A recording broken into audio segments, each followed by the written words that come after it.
நான் ஒன்றும் பண்ணடி. நான் ஃபர்ஸ்ட் நைட் நினைக்கிறேன். ஃபர்ஸ்ட் நைட்ல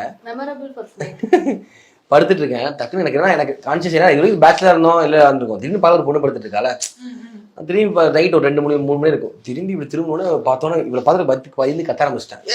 யாருன்னு கத்த ஆரம்பிச்சிட்டேன்.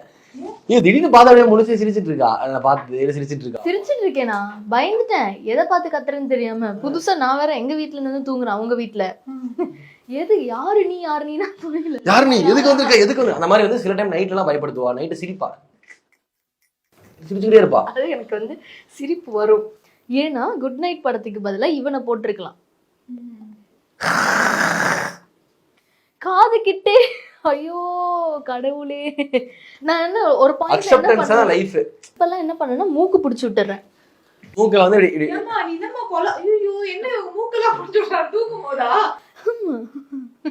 முடிச்சு அப்ப எஞ்சிரும் சிரிப்பா.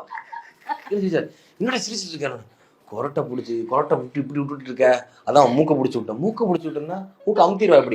இப்படி அமுத்தி விட்டாங்கன்னா அப்புறம் மூக்கு கிளியர் ஆயிருமாமா. இப்படி அமுத்தி விட்டானா மூக்கு கிளியர் ஆயிருமா. அப்புறம் கொரட்டை வராதாமா. ஃப்ரிட்ஜ் வந்து இவன் சம்பாரிச்சு வாங்கினது தான் நினைக்கிறேன்.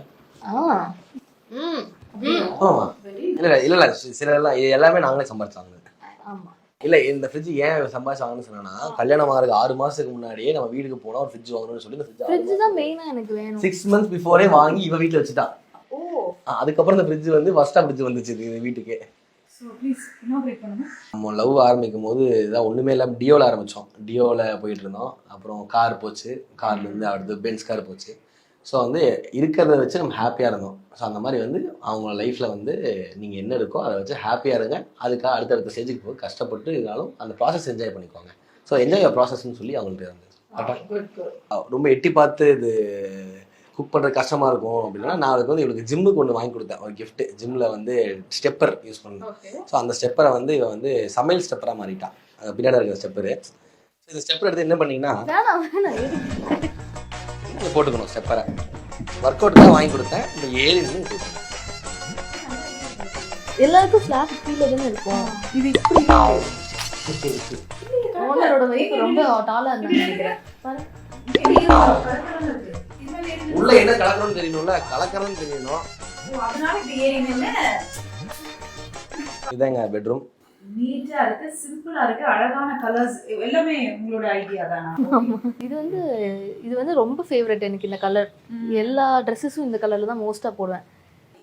அப்ப இது வந்து இந்த இது வந்து ஆப்வியஸா இது வேணும்னு சொல்லி நாங்க இவளே பண்ணா சென்ஸ் இவ சொல்லி எனக்கு இந்த மாதிரி ஒரு மிரர் வேணும். அந்த மிரர்ல இந்த மாதிரி சைடுல இருக்கணும். இந்த மிரர் இப்படி ஓப்பன் ஆகணும் அப்படின்னு சொல்லி இந்த ஓப்பனான திங்ஸ் எல்லாம் உள்ள இருக்கணும். இல்ல இது வந்து இது நான் இவ வந்து ஒரு 6 வருஷமா போட்டு அடிச்சிட்டு இருக்கேன். நான் இவளோட லக்கி லக்கி இல்ல அதெல்லாம் தூக்க மாட்டான். இது எங்க போனாலும் கொண்டு போயிடுவா. அப்புறம் இது ஒரு பொம்மை. இந்த 2 பொம்மையும் வந்து அவ எங்க போனாலும் அவ கூடயே வரும்.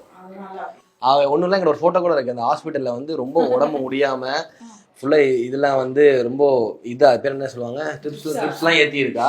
நான் போய் பாக்குறேன். ரொம்ப உடம்பு முடியாம பாக்குறேன். கையில ஒரு பொம்மை வச்சு படுத்துக்கிட்டு இருக்கா. நான் பார்த்து சிரிக்க ஆரம்பிச்சு. என்னடி இது இல்ல சொல்லிட்டு பொம்மையை தூக்கிட்டே ஹாஸ்பிட்டல் ஃபுல்லா பொம்மையை தூக்கிட்டு. அது எப்படின்னா ஒரு ஃப்ராக் மாதிரி போட்டு அந்த இது போட்டுருவாங்க. நர்ஸ் மாதிரி போட்டுருவாங்க. அவங்க ஹாஸ்பிட்டல் அட்மிட் இது பண்ணுவாங்க. அந்த ஒரு போட்டுட்டு இந்த ஒரு பொம்மையை தூக்கிட்டு அப்படியே நடந்து போயிட்டு இருக்கா. பேய் மாதிரி இருக்கு. ஆனவல் மாதிரியே அப்படியே பேய்.